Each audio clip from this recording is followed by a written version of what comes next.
Hello, my amazing Gen Zs and my lovely students. Welcome to Science and Fun. I am Deepika, your English educator, and I hope that you all are doing super duper well and are at peace. आज यहाँ पर मैं फिर से कोई भी English का session लेकर नहीं आई हूँ. मैं बात करने आई हूँ कॉम्पिटेंसी बेस्ड क्वेश्चंस के बारे में. ठीक है, कॉम्पिटेंसी बेस्ड क्वेश्चंस क्या होते हैं, क्या अप्रोच होगी हमारी इन क्वेश्चंस को अटेम्प्ट करने में, एंड क्या सीबीएसई ने कुछ हमें मटेरियल्स प्रोवाइड किए हैं related to these questions. In fact मेरा जो लास्ट वीडियो था, अगर आपने नहीं देखा है, जहां पर मैंने बात की है 5 मेजर चेंजेस बाय सीबीएसई, तो सबसे पहले तो जाकर आप वो देख लो, बिकॉज वहां पर एक चेंज जिस पर मैंने बात की थी related to competency based question was that कि अब इन क्वेश्चंस का जो काउंट है, परसेंटेज है, वो इंक्रीज हो गया है. अब वो हो गए हैं 50%. तो यानी कि आपके एग्जाम में आपको 50% क्वेश्चंस मिलने वाले हैं कॉम्पिटेंसी बेस्ड क्वेश्चंस पर.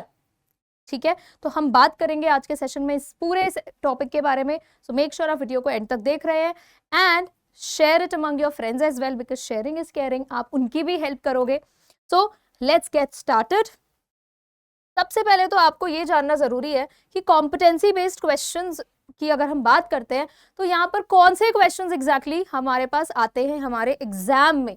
तो एमसीक्यूज के बारे में आई एम श्योर आपको पता है, इसमें बहुत ज्यादा डिटेल में हमें जाने की जरूरत नहीं है.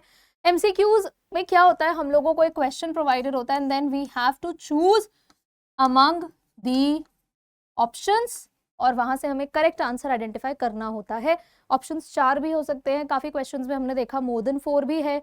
राइट, इंग्लिश की अगर मैं बात करूं तो आपको वोकैबुलरी बेस्ड क्वेश्चंस मिल रहे थे, मैंने अपने लाइव सेशन में भी कंडक्ट किया था, और इनफैक्ट जो वन शॉट जाते हैं वहां पर भी हमने क्वेश्चंस डिस्कस किए. तो आप देख सकते हो कि किस तरह से एमसीक्यू बेस्ड क्वेश्चंस हमारे पास है. और यहाँ पर एक चीज मैं आपको बताऊं, रोट लर्निंग बिल्कुल काम नहीं आने वाली है. सबसे पहला टिप एंड ट्रिक तो यही है कि आप रट्टाफिकेशन बिल्कुल छोड़ दो, बिकॉज कॉम्पिटेंसी बेस्ड क्वेश्चंस से नो टू रोट लर्निंग. याद रखो, इस बात को दिमाग में बिठा लो कि भाई कॉम्पिटेंसी बेस्ड क्वेश्चंस वो बच्चा बिल्कुल नहीं अटेम्प्ट कर पाएगा जिसका अल्टीमेट तरीका पढ़ने का सिर्फ और सिर्फ रट्टा मारना है. तो प्लीज आप ये हैबिट अगर अभी तक बनी हुई है तो उसको छोड़ दो. अपने ट्राई करो कि भाई जितने भी क्वेश्चंस हैं आप उसको इन डेप्थ समझने की कोशिश कर रहे हो. राइट, तो एमसीक्यूज में तो किसी को प्रॉब्लम नहीं होगी समझने में. उसके बाद हमारे पास जो वैरायटी आती है वो आती है असर्शन एंड रीजनिंग की. असर्शन एंड रीजनिंग थोड़ा सा बच्चों को ट्रिकी लगता है, अब चाहे वो इंग्लिश के ही क्यों ना हो, वो मैथ्स के क्यों ना हो, साइंस के क्यों ना हो. राइट, हर सब्जेक्ट में असर्शन एंड रीजनिंग कहीं ना कहीं बच्चों के दिमाग को घुमा देते हैं. तो देखो, इसमें ऐसा घबराने का कुछ नहीं है. असर्शन रीजनिंग क्वेश्चंस कौन से होते हैं, इसमें आप लोगों को मिलता है एक स्टेटमेंट जिसे कि असर्शन नाम दिया गया है. अगर आपको असर्शन बोलना हैवी लग रहा है तो यार आप स्टेटमेंट बोल के समझ जाओ. ठीक है, स्टेटमेंट आपको दिया जाता है और उसी के साथ नीचे आपको मिलता है उसका रीजन. तो बहुत सिंपल सी बात है, एक असर्शन और एक रीजन. अब आपको जो 4 ऑप्शंस मिलते हैं, ये भी देखो आपका एमसीक्यू टाइप ही होता है, लेकिन आपको जो 4 ऑप्शंस मिलते हैं उसमें क्या रहता है कि भाई असर्शन आपका करेक्ट है, ठीक है, रीजन आपका करेक्ट है, और जो रीजन है यानी कि जो कारण है वो बिल्कुल सही है इस असर्शन का. राइट, कि भाई अगर असर्शन से रिलेटेड आपको एक क्वेश्चन पूछ रहे हो कि why is the key here, अगर आप ये सवाल कर रहे हो कि भाई जो भी स्टेटमेंट है वो क्यों हुई, तो उस स्टेटमेंट के होने का रीजन यहाँ पर सही मेंशन है, तो हम कहेंगे कि भाई असर्शन एंड रीजन रिलेटेबल है, और वो स्टेटमेंट क्या रहती है कि भाई reason is the correct explanation of the assertion. ठीक है, सबसे पहला चीज. उसके बाद आपको मिल जाता है कि भाई असर्शन बिल्कुल ठीक है, रीजनिंग भी बिल्कुल ठीक है, लेकिन असर्शन और रीजनिंग के बीच का रिलेशन में गड़बड़ है, यानी कि रीजन जो है वो करेक्ट एक्सप्लेनेशन नहीं है हमारे असर्शन का. ठीक है, और इसी तरह से आपके पास सी एंड डी में टाइप आता है कि भाई assertion is true, reason is false, assertion is false, reason is true. तो वाइस वर्सा भी हो सकता है. राइट, तो इस तरह का क्वेश्चंस आपको मिलते हैं असर्शन एंड रीजनिंग में. आपको कहाँ फोकस करना है इस टाइप के क्वेश्चन में, आपको बस इतना ध्यान रखना है कि जो आपकी ये स्टेटमेंट है असर्शन की, क्या वो कनेक्टेड है रीजन के साथ, क्या रीजन बिल्कुल सही एक्सप्लेनेशन दे रहा है आपके असर्शन का, सही कारण है आपके असर्शन का, जो भी स्टेटमेंट है कुछ भी है, क्या बिल्कुल सही तरह से वो एक्सप्लेन कर पा रहा है. अगर कर पा रहा है तो आप उस हिसाब से बैठेंगे, अपने सही ऑप्शन को चूज करेंगे. नहीं कर पा रहा है तो वो अलग बात है. अगर असर्शन ही गलत है, असर्शन स्टेटमेंट ही गलत है, ठीक है, तो फिर आप उस हिसाब से लिख देंगे भाई असर्शन इज फॉल्स। अगर असर्शन बिल्कुल सही है, रीजन गलत है, तो आप उस हिसाब से सी पर क्लिक टिक करेंगे। ठीक है, तो असर्शन रीजन हमारे इस टाइप से क्वेश्चंस आते हैं। मेन हमारा फोकस रहेगा हम इन दोनों के बीच के रिलेशन को आइडेंटिफाई करें। ठीक है, then we have case based questions. Case based questions is more like a passage based question ना, इंग्लिश में तो बचपन से करते आ रहे हैं। तो केस बेस्ड क्वेश्चन में आपको एक स्टोरी लाइन जैसा कुछ दिया होगा, not exactly a moral story, but then किसी भी एक केस के ऊपर बात की गई होगी। वैल्यू बेस्ड क्वेश्चंस ये नहीं होते हैं, उसका ट्रेंड अब खत्म हो चुका है, वैल्यू बेस्ड क्वेश्चंस नहीं आएंगे एग्जाम में। ठीक है, केस बेस्ड क्वेश्चंस इन्हें कहा जाता है। अब इसमें आपको एक पर्टिकुलर पैसेज के बेसिस पर कुछ क्वेश्चंस पूछे जाते हैं, जिसमें आपको पैसेज को तो ध्यान से पढ़ना ही है और थोड़ा बहुत आपको प्री रिक्विजिट नॉलेज होनी चाहिए, पहले से आपने चैप्टर पढ़ा है उसी से रिलेटेड थोड़ा सा आपको आइडिया लेना है और अपने केस बेस्ड क्वेश्चंस को अटेम्प्ट करना है। ठीक है, ओके। नाउ एग्जैक्ट आपका क्या टिप्स एंड ट्रिक्स है, सबसे इंपॉर्टेंट आपकी 4 चीजें। ऐसा नहीं है कि मैं कोई यहाँ पर मैजिकल वॉन्ड यहाँ पर घुमाऊंगी और आपको तुरंत कॉम्पिटेंसी बेस्ड क्वेश्चंस आ जाएंगे। No, practice is the key, smart practice is the key actually, right. लेकिन ये कुछ बातें जो आपको ध्यान में रखनी है। तो सबसे पहला क्या है, you have to know answer to all your whys. आप कभी भी पढ़ने बैठे हो, I am not talking about language here, मैं बात कर रही हूँ आपके साइंस, मैथ्स, इस तरह के लॉजिकल बेस्ड जो क्वेश्चंस होते हैं, सब्जेक्ट्स होते हैं, उनके बारे में। तो जितने भी वाइज है उनका आंसर आपको आना चाहिए। कि अगर कोई क्वेश्चन का आंसर ये दिया गया है, सपोज किसी क्वेश्चन का आंसर 5 है, तो आपको पूरी तरह से किसी मैथ्स का भी जो भी आपका टॉपिक है उसमें क्वेश्चन का आंसर 5 आ रहा है, तो आपको पूरी तरह से समझना पड़ेगा कि यार ये आया क्यों और कैसे। तो जितने भी वाइज है या हाउस है किसी क्वेश्चन से रिलेटेड कि आंसर आया कैसे या ये आंसर क्यों है, अगर आपने इसको आइडेंटिफाई कर लिया तो आपके लिए competency based questions are piece of cake, बस और कुछ नहीं है, इजीली कर लोगे।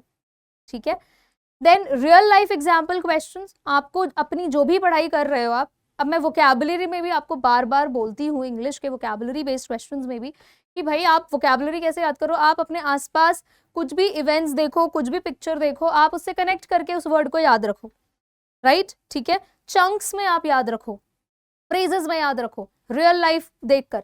ऐसे ही साइंस और सोशल साइंस, मैथ्स, जो भी आपके सब्जेक्ट्स हैं, वहां पर भी आपको रियल लाइफ एग्जांपल्स के थ्रू याद करना है, बिकॉज कॉम्पिटेंसी बेस्ड क्वेश्चंस में आपका यही स्किल टेस्ट होता है। वो ये नहीं देख रहे हैं कि आपने किस तरह से पूरा आंसर रट लिया है, कैसे आप आंसर करने वाले हो, नो। ठीक है, तो रियल लाइफ एग्जाम्पल के थ्रू आपको क्वेश्चंस अच्छे से समझने हैं। नो रोट लर्निंग, ये तो सबसे इंपॉर्टेंट है भाई, इसको आप इग्नोर नहीं कर सकते। रटाफिकेशन तो भूल ही जाओ, अगर कोई रट्टा मार के जा रहा है तो फिर नो चांस कि आप कॉम्पिटेंसी बेस्ड क्वेश्चंस कर लोगे। हाँ, तुक्के में कुछ क्वेश्चन सही हो गए तो वो बात अलग है, otherwise there is no chance. ठीक है, then in depth reading of your syllabus. अब आपकी एनसीईआरटी अगर लगी है तो भाई एनसीईआरटी भगवान है, आपको उसके बाहर कुछ ज्यादा देखना नहीं है। हाँ, कुछ एग्जाम्पलर आप कर सकते हो, राइट, वो क्वेश्चंस आप कर सकते हो, लेकिन इन डेप्थ आपको अपने सिलेबस को पढ़ना है, लाइन बाय लाइन आपको पढ़ना है। कहीं से भी क्वेश्चन बन सकता है, because they are competency based questions, you know, है ना। आपके जो टिपिकल क्वेश्चन आंसर्स होते हैं आपके नोटबुक्स में, वहां से ही आपको घुमा के क्वेश्चंस पूछ दिया जा सकता है, थोड़ी सी लैंग्वेज चेंज और आप जाओगे घूम, and that is it, game over. ठीक है, तो बहुत ही अच्छे से आपको रीडिंग करनी है अपने पूरे सिलेबस की। ऐसा नहीं है कि बस लेक्चर्स देख लिए, स्लाइड्स का आपने पीडीएफ बना के रख लिया, no, make your own notes. हर एक सेंटेंस से आप क्वेश्चन बनाते चलो। ठीक है, आप ये सोचो कि किस तरह से मैं अगर क्वेश्चन बनाऊंगा तो कैसे बनाऊंगा।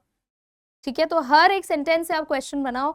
आपके जितने भी डू यू नो वाले सेक्शंस होते हैं आपकी बुक्स में, किसी भी सब्जेक्ट में हो सकता है, साइंस में तो होते ही हैं, आपके जितने भी एक्टिविटी बेस्ड क्वेश्चंस होते हैं, प्रैक्टिकल्स वहां पर दिए होते हैं, बहुत अच्छे से उन्हें करना है, अंडर एस्टिमेट नहीं करना है। अक्सर बच्चे क्या करते हैं, एग्जाम के एंड की तरफ उन क्वेश्चंस को करते हैं, वो बिल्कुल गलत है, ऐसे आपको नहीं करना है, आपको थॉरली शुरू से ही प्रैक्टिस करके चलनी है। अब मैं बात करूंगी कि क्या सीबीएसई ने कुछ ऐसा प्रोवाइड किया है आपके लिए टेस्ट मटेरियल, तो भाई बिल्कुल किया है, हम जल्दी से देख लेते हैं।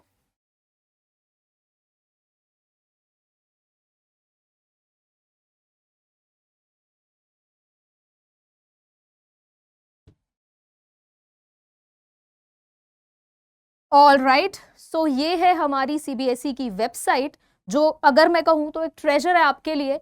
इग्नोर करते हो इसे, आई अंडरस्टैंड, लेकिन इसे इग्नोर नहीं करना है, ठीक है। टाइम टू टाइम आप इस पोर्टल को प्लीज चेक किया करो, बिकॉज यहाँ पर आपको ढेर सारी चीजें मिलने वाली है related to your exams. But नहीं भी करते हो इट्स ओके, हम लोग हैं यहाँ पर आपको पिंच करने के लिए टाइम टू टाइम की क्या CBSE लेकर आया है। तो आपको अपने कॉम्पिटेंसी बेस्ड क्वेश्चंस के लिए जाना है CBE रिसोर्सेज पर।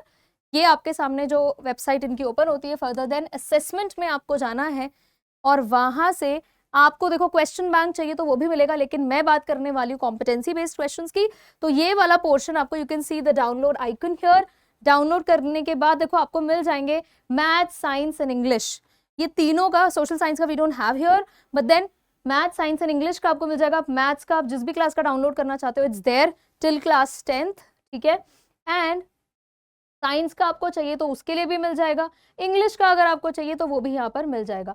तो एक बार मैं आपको जल्दी से दिखा दूँ, कितना कलरफुल दिखाया है कि आप डर के मारे भागो ही ना, है ना।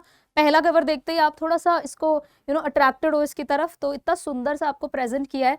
एंड क्लियरली मेंशन्ड है curriculum aligned competency based test items English first flight से आपको क्वेश्चन यहाँ पर दिए हैं, ठीक है। तो आप अपनी प्रैक्टिस के लिए एटलीस्ट ये देख सकते हो। You can ignore the initial part because ये सारा आपका forward and everything, right, acknowledgement वगैरह है। Now you can see the table of contents.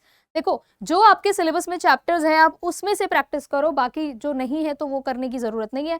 जैसे द 100 ड्रेसेस 1 and 2 तो ये आपके सिलेबस में नहीं है, तो आपको जो जो भी अब एग्जाम में है आपके सिलेबस में, आप वो पोर्शन एटलीस्ट प्रैक्टिस कर सकते हो। Now you can see a letter to God, जो हमारा चैप्टर है, देखो किस तरह से वोकैबुलरी बेस्ड क्वेश्चंस आए हुए हैं।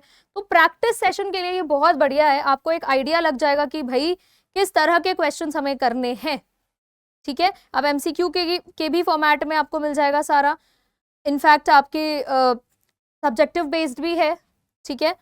तो प्रैक्टिस के लिए this is a good material. आप चाहो तो आप डाउनलोड करके अपने पास रख सकते हो, लेकिन सिर्फ रखने नहीं है, क्वेश्चंस भी आपको उसके अटेम्प्ट करने हैं। आप अपने फेवरेट जो भी आपका सब्जेक्ट है, जहां भी आपको डिफिकल्टी फेस हो रही है कॉम्पिटेंसी बेस्ड क्वेश्चंस में, वो आप अटेम्प्ट कर सकते हो। And I hope this video helped you to some extent.